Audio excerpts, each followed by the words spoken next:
시청자 여러분 안녕하십니까? VOA 뉴스투데이 시작합니다. 조 바이든 미국 대통령은 김정은 북한 국무위원장을 만날 의향이 없다고 백악관이 밝혔습니다. 토니 블링컨 미국 국무장관은 북한의 탄도미사일 발사는 불법적인 행위라며 미국과 한국, 일본은 한반도의 비핵화를 진전시키겠다는 뜻을 함께하고 있다고 강조했습니다. 첫 소식 김영규 기자가 보도합니다. 젠 사키 백악관 대변인은 29일 정례 브리핑에서 미국 정상회담 가능성에 대한 분명한 입장을 밝혔습니다. 조 바이든 대통령이 북한과의 외교에도 준비돼 있다고 밝혔는데 여기에 김정은 위원장과 만나는 게 포함되느냐는 질문에 바이든 대통령의 접근 방식은 상당히 다르다면서 그런 의향은 없다고 밝힌 겁니다. I think his approach would be quite different, and that is not his intention. 앞서 바이든 대통령은 지난 25일 북한의 탄도미사일 발사에 대해 유엔 안보리 결의 위반이라고 지적하면서 북한이 긴장 고조를 선택하면 상응하는 대응이 따를 것이라며 경고했습니다. 아울러 바이든 대통령은 북한과의 외교에도 준비돼 있지만 이는 최종적인 비핵화가 조건이 돼야 한다고 강조했습니다. 토니 블링컨 미국 국무장관은 북한의 최근 단거리 탄도미사일 발사에 대해 강하게 비판했습니다. 블링컨 장관은 29일 뉴욕 외신 기자단과의 인터넷 화상 간담회에서 북한의 이번 단거리 탄도미사일 시험을 불법적인 도발로 규정하며 북한은 규탄을 받아 마땅하다고 밝혔습니다. What we see from these unlawful nuclear and ballistic missile programs is a serious threat to international peace and security, and something that undermines as well the global non-proliferation regime in which we all have a strong interest. 블링컨 장관은 또 미국과 한국, 일본은 이런 도발과 한반도의 비핵화를 진전시키는 데 뜻을 함께하고 있다면서 북한 정권의 도발은 미한일 3국과 다른 동맹들, 협력국의 결의를 흔들지 못한다고 강조했습니다. 이어 이 같은 결의는 북한이 해당 지역과 영내를 넘어 보이고 있는 위협을 약화시키기 위해 더 강력한 입지에서 북한에 접근하려는 것이라고 밝혔습니다. 이런 가운데 린다 토머스 그린필드 유엔 주재 미국 대사는 유엔 본부가 있는 뉴욕에서도 이와 관련해 관여를 하고 있다면서 일본, 한국 측과 나아갈 방향에 대해 협의했다고 말했습니다. 토마스 그린필드 대사는 또 유엔 안전보장이사회 내에서 대북제재위원회인 1718위원회의 회의를 열었으며 유엔 내에서 취할 수 있는 추가적인 행동을 모색하고 있다고 말했습니다. VOA 뉴스 김현규입니다.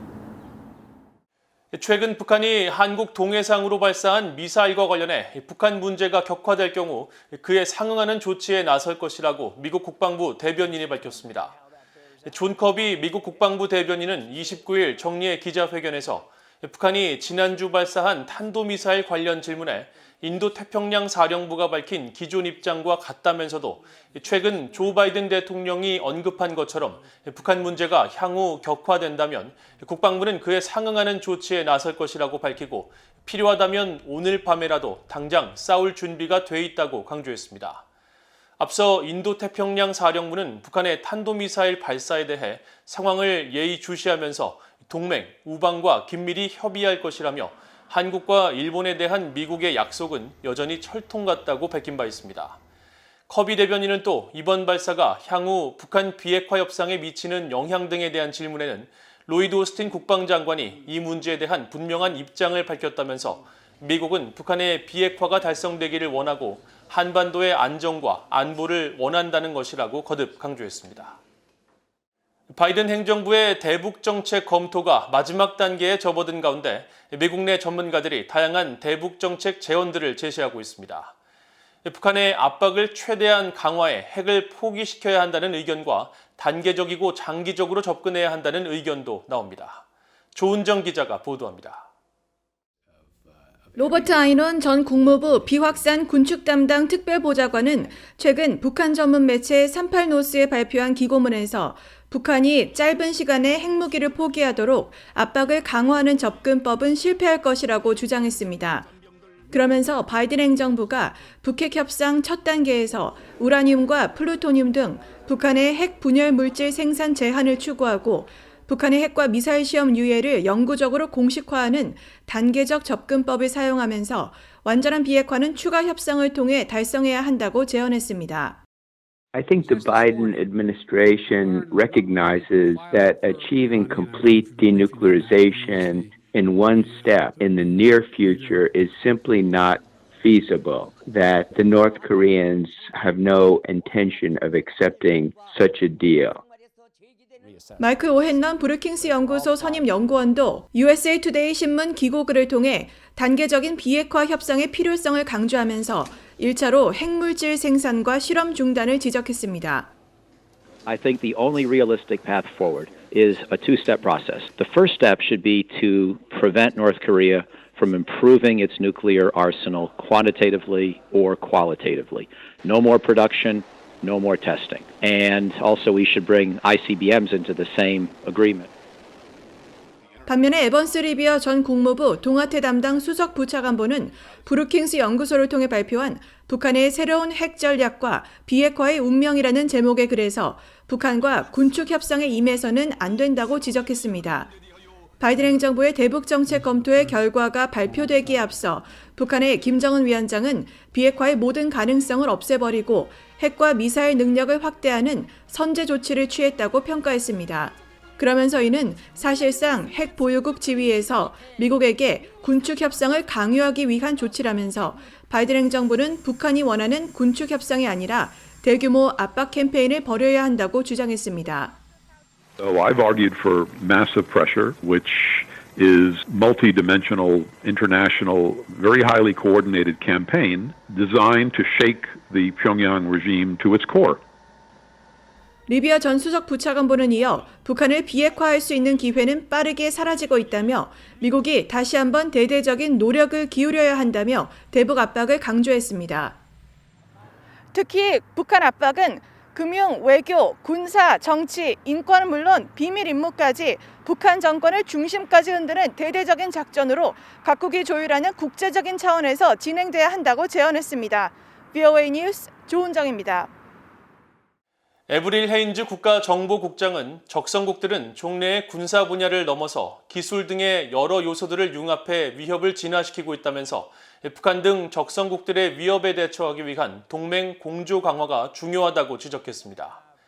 헤인즈 국장은 29일 워싱턴의 정치 전문 매체 더 힐이 개최한 화상대담에 참석해 중국과 러시아, 이란, 북한 테러 등의 위협에 대한 평가를 묻는 사회자의 질문에 이같이 답하고 이런 위협에 대처하기 위해서는 정부 부처의 대응 전략을 통합하는 것이 무엇보다 중요하다며 바이든 대통령이 강조한 우방과의 공조 강화도 그중 하나라고 말했습니다.